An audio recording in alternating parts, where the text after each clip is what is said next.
Ya, Assalamualaikum warahmatullahi wabarakatuh. Perkenalkan, nama saya Juan Ahmad dengan NPM 988242205111014.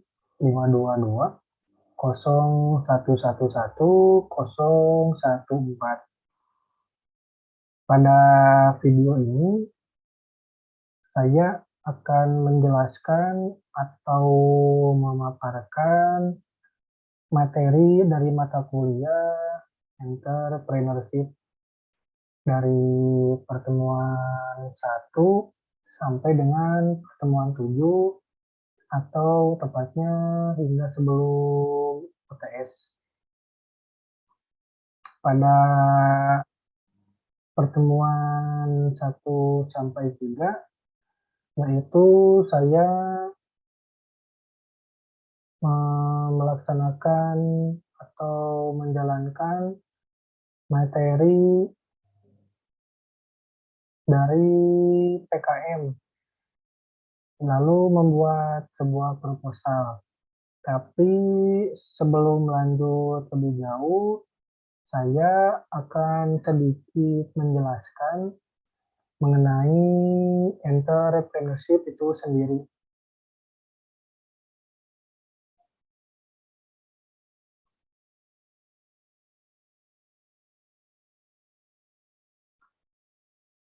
Ya, apa itu entrepreneurship? Entrepreneurship adalah proses mengidentifikasi, mengembangkan, membawa visi ke dalam kehidupan. Visi di sini yaitu berupa peluang atau ide yang tentunya inovatif. Hasil dari proses itu akhirnya yaitu penciptaan usaha baru yang dibentuk pada kondisi risiko ketidakpastian.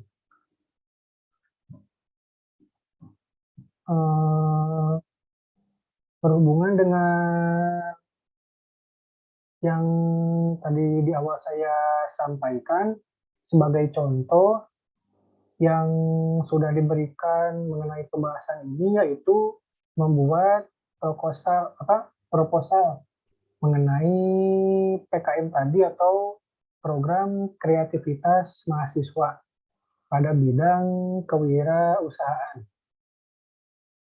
Isi dari proposal tersebut yaitu seperti keunggulan perusahaan yang akan dibuat, ada manfaat produk tersebut, lalu gambaran strategi pemasarannya, peluang, serta tentunya anggaran biayanya.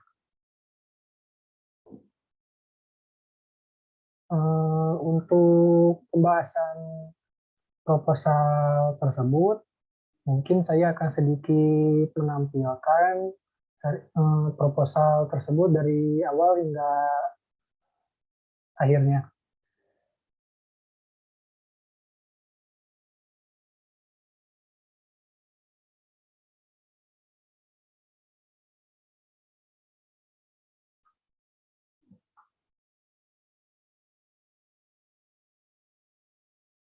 Ya, ini sudah terlihat proposal yang tadi kita bahas, proposal PKM kewirausahaan, yaitu usaha pembuatan puzzle kayu atau yang kita sebut dengan payu.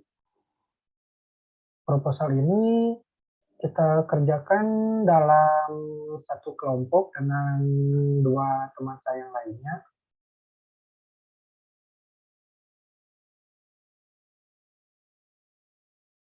Tercantum juga daftar isi yang dimulai dari pendahuluan, ada latar belakang, ada keunggulan puzzle kayu tersebut, lalu manfaat, kegunaan.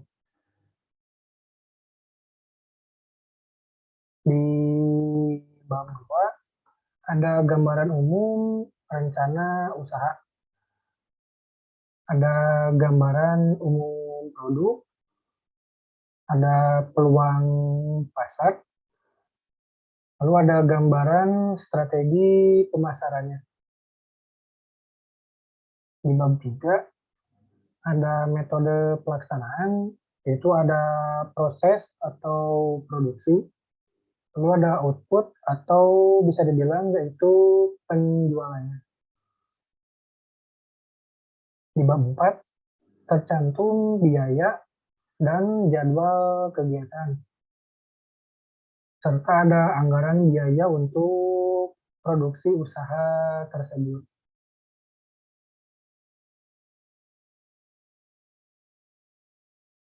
Pada bab 1, kita mencantumkan pendahuluan latar belakang.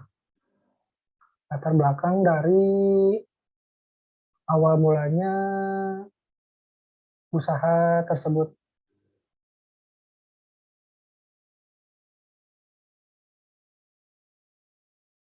Poin kedua, ada keunggulan dari produk tersebut, yaitu puzzle kayu.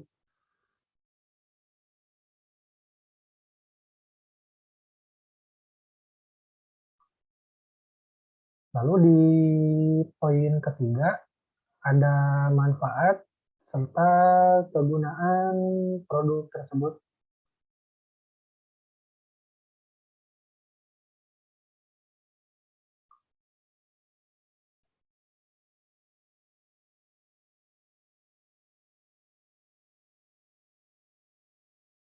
Lalu di bab 2,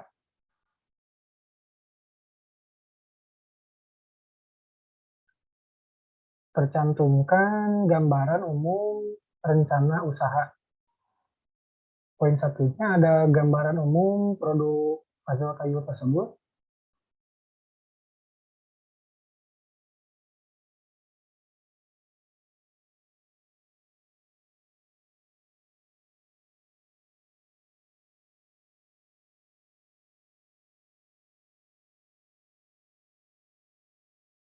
Sedikit ulasan saja mengapa saya menamakan produk usaha ini dengan sebutan payu atau puzzle kayu, karena dalam bahasa Sunda payu itu laku, laris manis. Jadi semoga saja untuk kedepannya juga usaha ini berkelanjutan, bisa payu juga atau laku.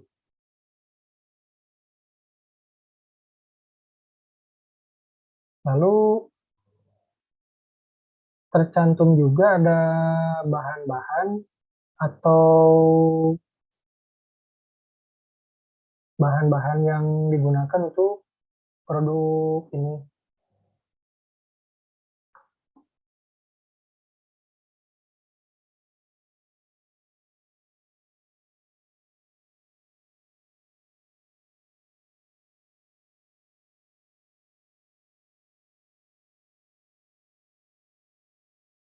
Lalu ada poin kemasan.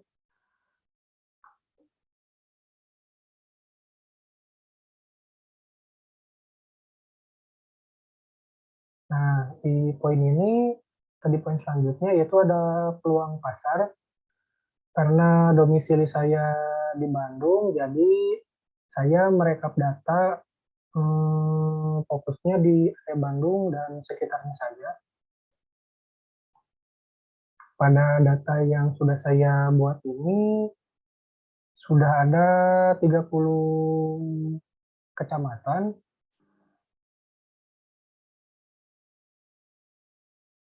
Ini khusus Bandung Kota ya, dengan total jumlah kepala keluarga, yaitu ada 799.576 jiwa.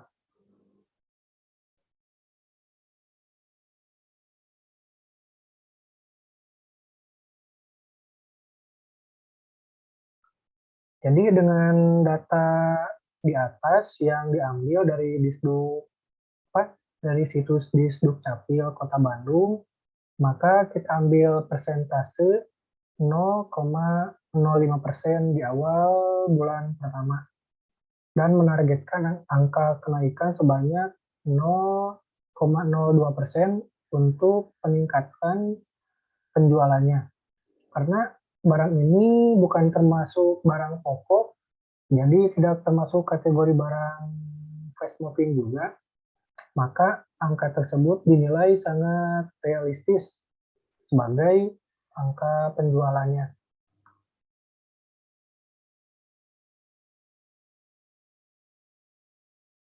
Lalu tersaji juga data cash flow untuk 3 bulan progres penjualan puzzle kayu ini.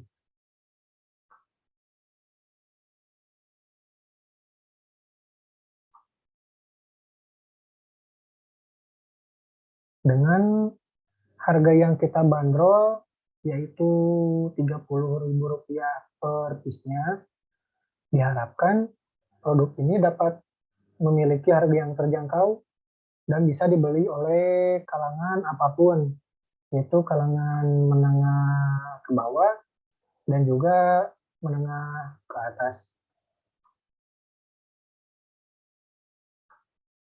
Sedikit saya ulas lagi mengenai gambaran strategi pemasaran. Jadi produk ini sudah kami pasarkan lewat toko online, terutama 2 e-commerce yang merajai di Indonesia, yaitu ada Tokopedia dan Shopee. Dengan harga yang telah kami sesuaikan dengan bentuk dan desain puzzle-nya, kami memilih 2 platform ini karena berdasarkan dari data website Databooks, 2 platform ini merupakan platform e-commerce yang paling sering dikunjungi oleh pengguna internet pada kuartal 2 tahun 2021.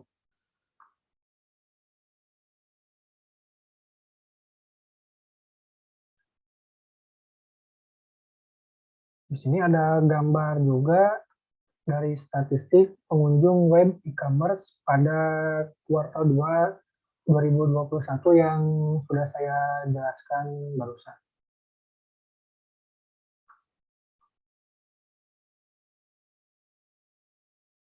Sedikit saya bahas lagi juga mengenai pengiklanan produk ini.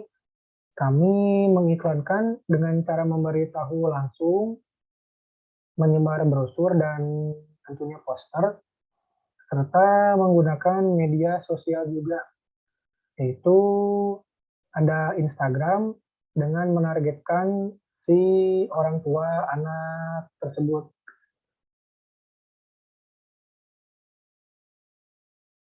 Karena menurut survei pada tahun 2021 mencatatkan bahwa Instagram merupakan media sosial yang paling banyak digunakan setelah YouTube dan memiliki persentase yang sama dengan Facebook.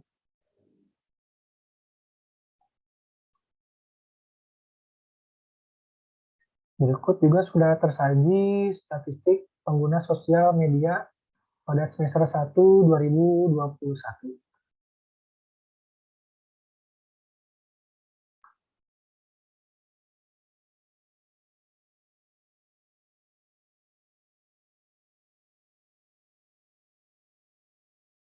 Lalu kita cantumkan juga gambar statistik pengguna media sosial di Indonesia, khususnya berdasarkan umur dan gender.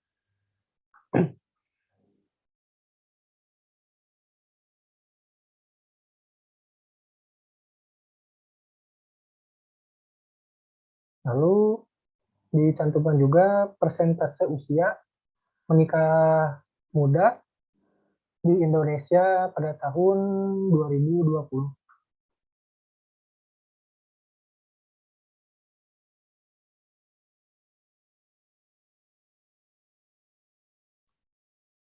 Lalu di bab 3 membahas mengenai proses dari produksi barang ini.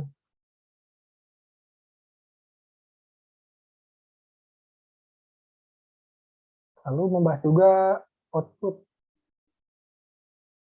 output dari puzzle unik ini untuk dijual dan dikirim kepada konsumen yang memesan.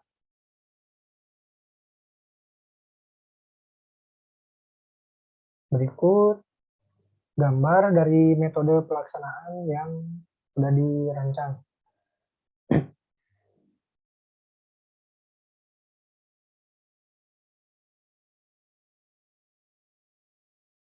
Lalu di bab 4 ada biaya dan jadwal kegiatan.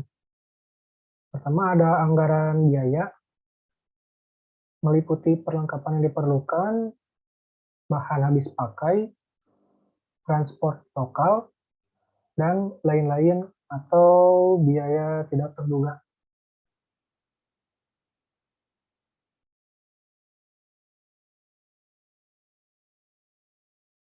Ini ada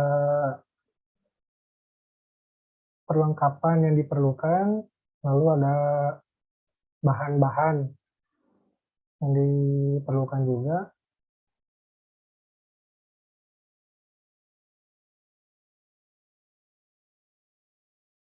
Pada akhir proposal ini tercantum juga daftar pustaka. Ya mungkin itu sedikit penjelasan dari isi proposal tersebut atau proposal yang sudah dibahas pada mata kuliah entrepreneurship, khususnya pada pertemuan 1 sampai dengan 3. Mungkin untuk kedepannya proposal ini akan dikembangkan lagi untuk sebuah usaha yang lebih serius lagi. Dan pastinya mohon doanya juga untuk para penonton.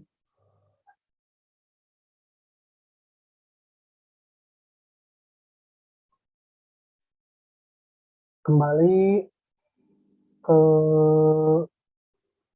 inti dari video ini, setelah saya sedikit mengulas proposal dari tugas entrepreneurship yang tadi, maka kita lanjut kepada pertemuan 4, yaitu market segmentation.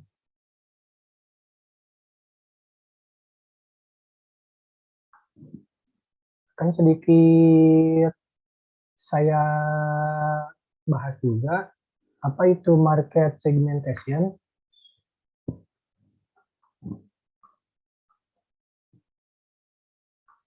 Jadi, market segmentation atau segmentasi pasar adalah sebuah strategi yang dilakukan oleh perusahaan untuk membagi kelompok konsumen ke beberapa kategori seperti kebutuhan, karakteristik, maupun perilaku yang berbeda di dalam suatu pasar tertentu. Pelaksanaan segmentasi pasar membutuhkan beberapa proses dan tahapan yang turut serta wajib dilakukan menggunakan aforisma supaya mencapai sasaran yang diinginkan. Sederhananya, segmentasi pasar juga bisa didefinisikan menjadi proses identifikasi serta analisis pembeli terhadap produk dan keterkaitan antara disparitas ciri konsumen yang ada di pasar.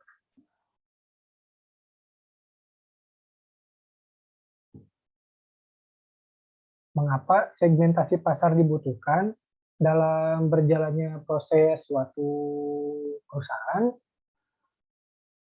Soalnya menentukan segmentasi pasar sangatlah krusial agar perusahaan tersebut dapat memasarkan produk secara sempurna dan tentunya tepat sasaran.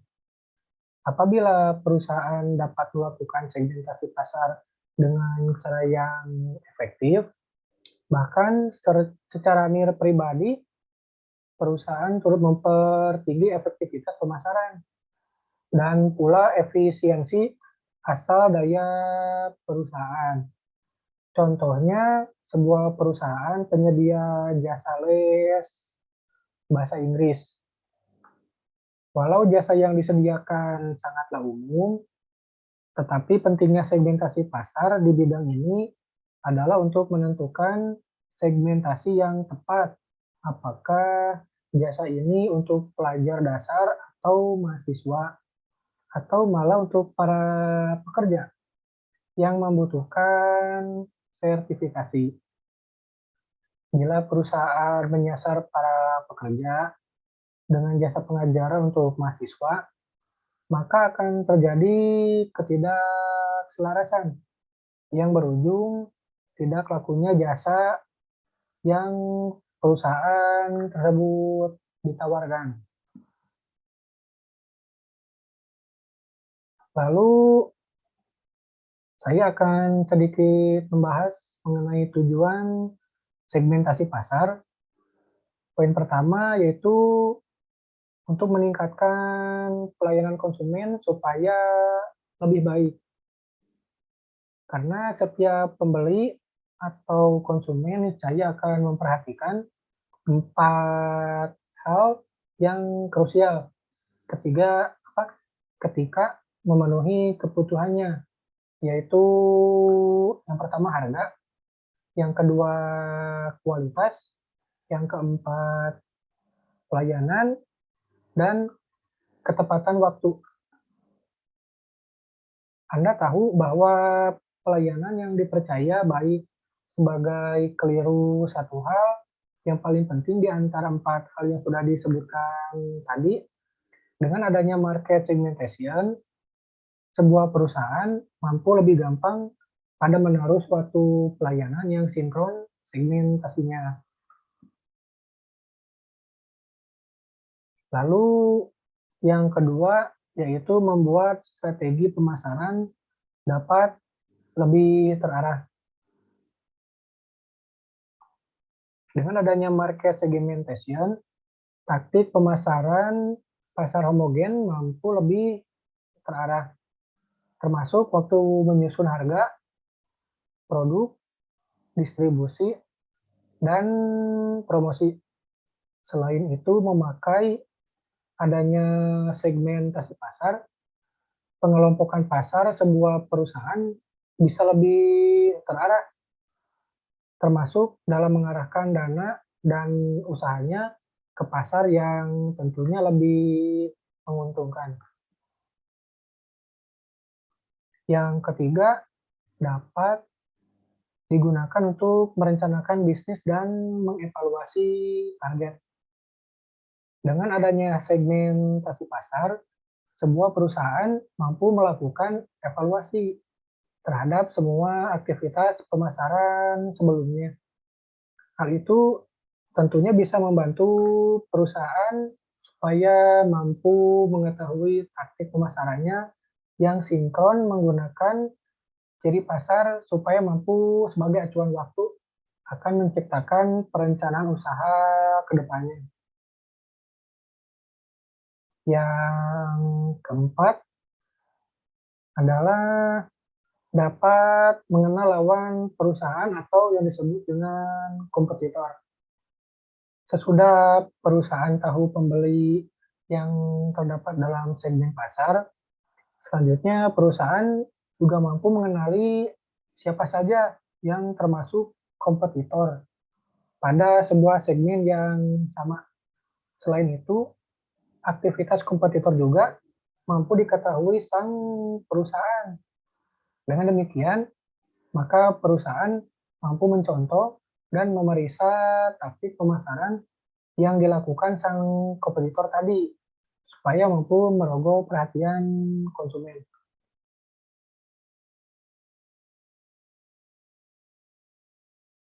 Lalu, poin ketiga dari pertemuan 4 ini ada manfaat segmentasi pasar, yaitu Yang pertama, ide pemasaran suatu perusahaan lebih terarah, lalu membantu perusahaan dalam mengatur produk tersebut. Yang ketiga, membantu perusahaan mendapatkan pasar segmentasi, lalu memudahkan perusahaan membuat, mengatur budget, lalu meningkatkan daya tarik konsumen. Yang terakhir, memperoleh posisi yang menguntungkan. Lalu dalam pertemuan part ini, poin 4-nya ada syarat segmentasi pasar. Berikut adalah syarat-syarat segmentasi pasar yang dibutuhkan oleh pelaku usaha, yaitu yang pertama terukur, yakni pengelompokan pasar wajib mampu diukur baik luasnya, besarnya, dan daya beli pembeli atau konsumen pada segmen. Lalu yaitu terjangkau, yakni segmentasi pasar wajib bisa dilaksanakan. Oleh karenanya, taktik pemasaran yang sudah dibentuk mampu dijalankan dan mampu menaruh pelayanan pada segmen pasar sebaik mungkin. Yaitu syarat selanjutnya cukup besar, yaitu relatif akbar atau substansial, sebagai akibatnya mampu menaruh laba saat perusahaan menaruh pelayanan. Lalu selanjutnya mudah dibedakan, artinya segmentasi pasar dapat dibedakan atau diferentiable. Maksudnya segmentasi atau segmen yang sudah dikelompokkan tadi wajib mampu dibedakan secara jelas. Lalu syarat selanjutnya bisa dilaksanakan, yaitu segmentasi pasar mampu dilaksanakan atau actionable. Artinya wajib dan mampu dilayani dan dijangkau asal daya perusahaan. Ketika melakukan sebuah segmentasi pasar, terdapat beberapa dasar pada pelaksanaannya, antara lain demografis, di mana dasar berdasarkan pengelompokan pasar mencakup usia, jenis kelamin, pendidikan, pekerjaan, penghasilan, ras, agama, dan sebagainya. Dengan adanya market segmentation, membuat pemasar lebih terarah termasuk pada saat penyusunan harga. Lalu produk distribusi dan promosi. Selain itu adanya segmentasi pasar, pengelompokan pasar sebuah perusahaan bisa lebih terarah, termasuk dalam mengarahkan dana serta usahanya yang akan lebih menguntungkan. Lalu pada pertemuan 4, poin terakhir yang dibahas adalah jenis-jenis segmentasi pasar. Yang pertama ada segmentasi perilaku. Segmentasi ini membagi konsumen menurut pengetahuan, loyalitas, respon, dan penggunaan konsumen terhadap produk atau jasa yang Anda tawarkan. Anda juga mampu membaginya menurut seberapa akbar atau seberapa besar manfaat yang diperoleh konsumen. Contohnya, apabila Anda menjual kuas make up, lakukan kenaikan pangkat online Anda pada lokasi yang menjual make up. Hal ini akan menaruh Anda peluang yang lebih besar. Lalu jenis segmen yang kedua, ada segmentasi psikografis. Segmentasi ini membagi konsumen menurut hal yang disukai, aktivitas yang dilakukan, dan pendapat konsumen. Dengan istilah lain, segmentasi ini serius dalam dimensi psikologis, misalnya hobi dan ketertarikan. Lalu jenis yang ketiga ada segmentasi demografis. Strategi ini membagi konsumen menurut ciri generik konsumen, seperti usia, gender, pekerjaan, pendidikan, pendapatan, dan lainnya. Segmentasi ini sebenarnya relatif gampang dilakukan lantaran jumlah konsumen, tetapi juga relatif sulit lantaran pangsa pasarnya sangat luas ya, sehingga membutuhkan bisnis yang lebih besar juga dan pembagian yang lebih rinci supaya menerima konsumen yang sangat sesuai. Lalu yang keempat adalah jenis segmentasi geografis. Strategi ini membagi konsumen menurut unit geografis yang berbeda, misalnya negara, provinsi, kabupaten atau kota, dan sebagainya. Dalam hal ini, Anda dapat menggabungkan segmentasi geografis memakai segmentasi demografis. Lalu yang kelima ada segmentasi waktu khusus. Segmentasi ini serius dalam pelaksanaan pemasaran dalam saat-saat tertentu saja. Misalnya, bila Anda mempunyai bisnis fotografi, maka Anda bisa membuka stand-stand fotografi pada sekolah atau universitas atau kampus yang menyelenggarakan wisuda. Meski begitu, poin yang harus diperhatikan pada UKM Indonesia agar produk laris manis setiap hari yaitu dengan memilih sektor bisnis yang tepat, yakni yang selalu memiliki permintaan dari pasar atau masyarakat.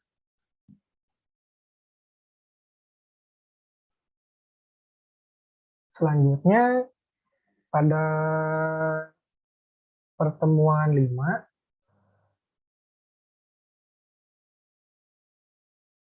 sampai pertemuan 6, mata kuliah entrepreneurship membahas mengenai select beachhead market, lalu build and end user profile, dan kalkulasi TAM.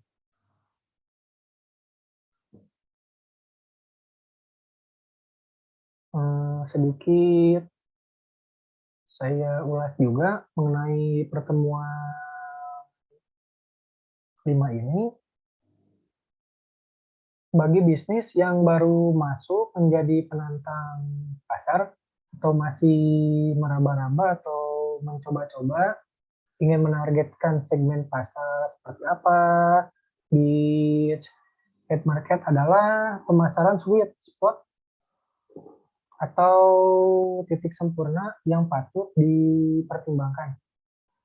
Pasalnya, segmen pasar tersebut tidak terlalu besar sehingga sulit untuk menjangkau pelanggan, tetapi tidak terlalu kecil juga yang menyulitkan bisnis untuk berkembang.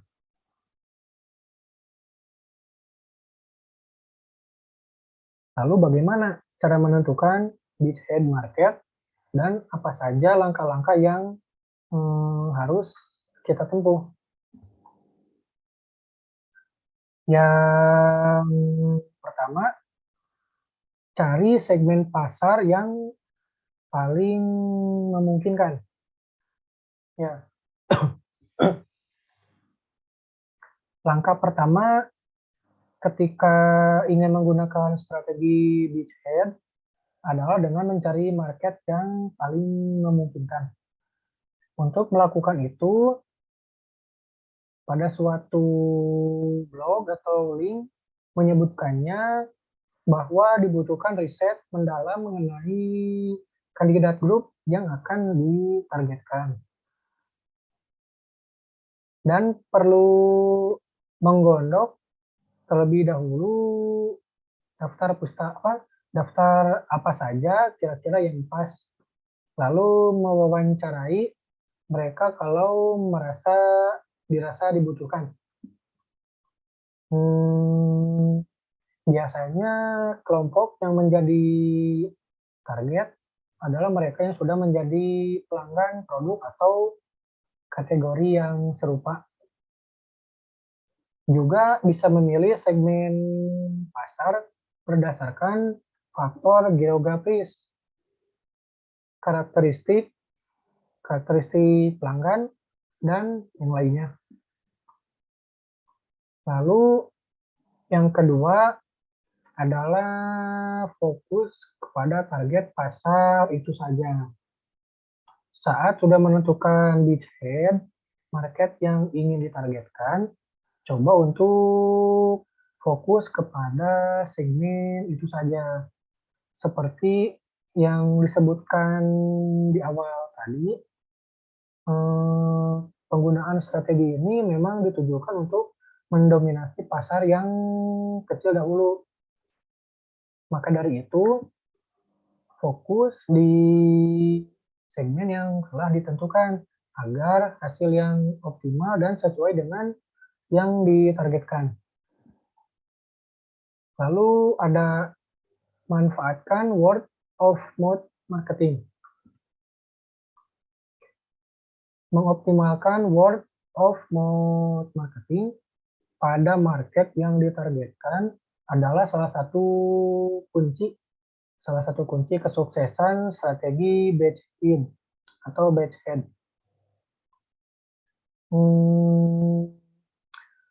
Pasalnya masih berada di pasar yang benar-benar tersegmentasi, tidak terlalu kecil dan juga tidak terlalu besar. Untuk menjadi besar tanpa mengeluarkan banyak biaya, pastikan pelangganmu membicarakan produk yang dibeli. Bagaimana caranya? Tentu dengan membuat produk berkualitas dan juga proaktif, meminta mereka untuk memberi review. Lalu ada sempurnakan strategi hingga mencapai target. Terakhir adalah terus sempurnakan strategi yang digunakan sampai akhirnya bisa berpindah ke level pasar yang lebih besar lagi. Kalau sudah sukses di beachhead market, pasti ada rasa ingin memperpanjang kesuksesan itu. Namun, ingat, tujuan awal ketika menargetkan pasar tersebut, jangan sampai terlena dan jadi mandek atau stuck di situ-situ saja.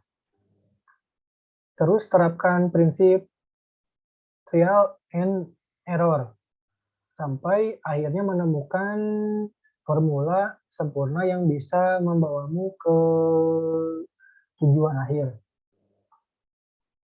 Lalu di selanjutnya pertemuan 6 ada mata kuliah entrepreneurship, yaitu membahas build and end user profile.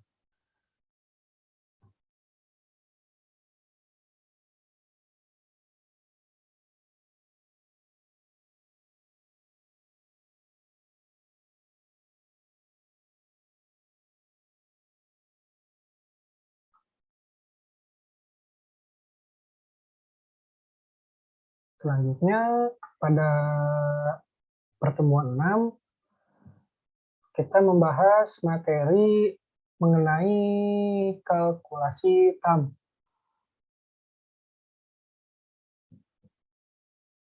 Yaitu profile the persona. Di sini saya akan sedikit menjelaskan apa itu TAM di poin ini. Jadi, apa itu TAM? TAM adalah singkatan dari Total Addressable Market, mengacu pada permintaan pasar total atau peluang pendapatan yang ada dalam pasar untuk penawaran tersebut. TAM sama dengan 100% dari jumlah orang yang ada di pasar. Secara sederhananya, TAM terdiri dari setiap orang yang dapat membeli penawaran atau jumlah pendapatan maksimum yang dapat diperoleh bisnis dengan menjual penawaran mereka. Jadi TAM adalah angka yang signifikan. Itu tidak dibatasi oleh batasan selain penawaran itu sendiri. Ini tidak mempertimbangkan persaingan, batasan bisnis, batasan geografis, atau faktor apapun yang dapat menghentikan bisnis untuk menjangkau dan menjual ke pasar. Misalnya untuk Uber atau aplikasi Uber, total pasar yang didapat dialamatkan adalah pasar taksi global. Lalu cara menghitung TAM itu pendapatan rata-rata kali jumlah pelanggan untuk seluruh segmen pasar yang ditargetkan. Lalu pertemuan 7 yaitu hard work and effort. Dalam pertemuan ini, mata kuliah entrepreneurship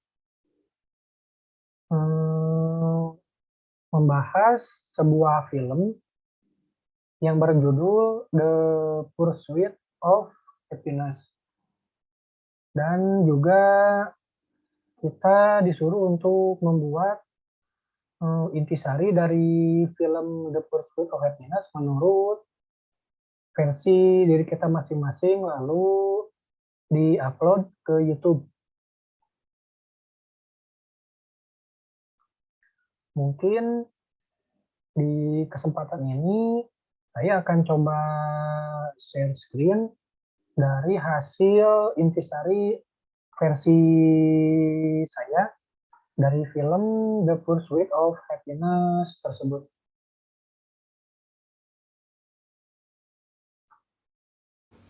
Di sini saya akan menjelaskan intisari dari film The Pursuit of Happiness yang diperankan oleh Will Smith sebagai Chris Gardner dan Thandie Newton sebagai Linda, yang merupakan sepasang suami istri yang mempunyai anak, Christopher, yang diperankan oleh Jaden Smith.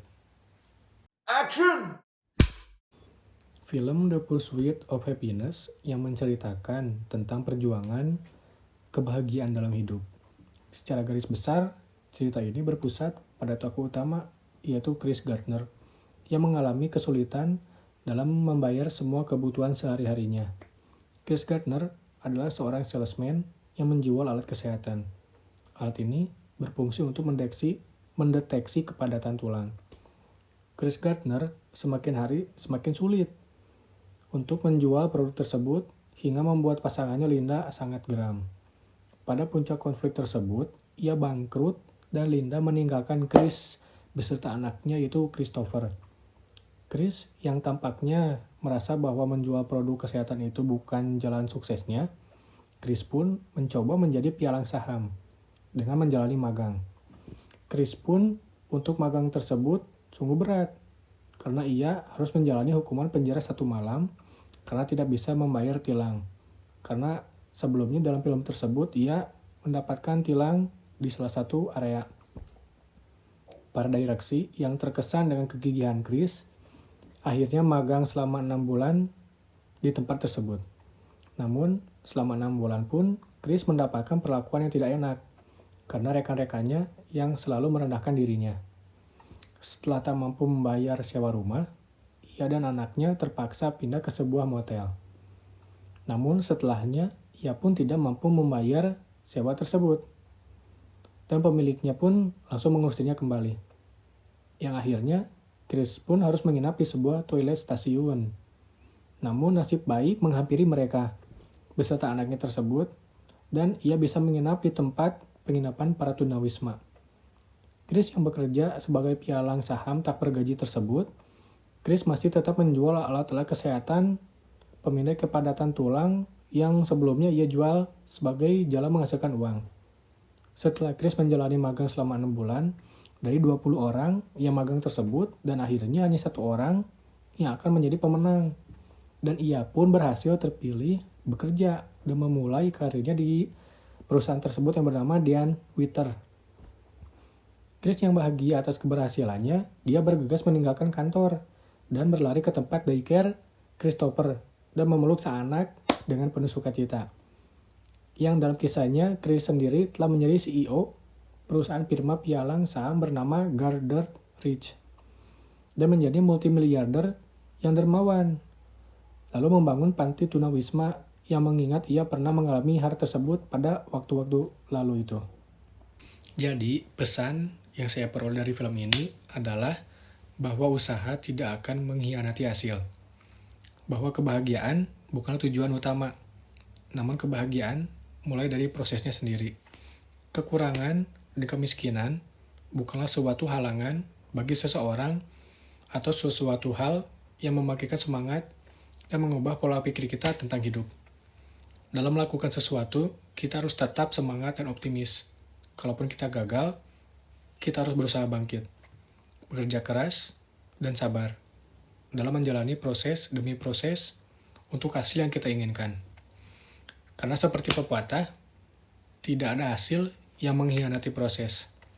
Maka dari itu, kita harus bersungguh-sungguh dan bersemangat dalam melakukan sesuatu untuk mencapai tujuan yang kita inginkan. Never give up.